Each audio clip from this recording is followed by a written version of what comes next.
പള്ളിവാസൽ ഓശാന ഞായർ ആചരിച്ചു. Pattambi saint Paul's ദേവാലയത്തിൽ നടന്ന ചടങ്ങുകൾക്ക് ഇടവക വികാരി ഫാദർ മിഥുൽ കോമ്പാറ നേതൃത്വം നൽകി. യേശു ക്രിസ്തുവിന്റെ ജെറുസലേം രാജകീയ പ്രവേശനം അനുസ്മരിച്ചുകൊണ്ടാണ് ക്രൈസ്തവർ ഓശാന ഞായർ ആചരിച്ചത്.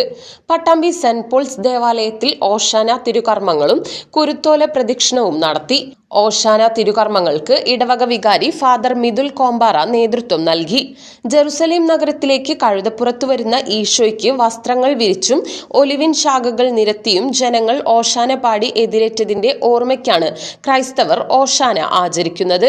ഓശാന ആഘോഷങ്ങളോട് കൂടിയാണ് ക്രൈസ്തവർ വിശുദ്ധ വാരത്തിലേക്ക് പ്രവേശിക്കുന്നത്.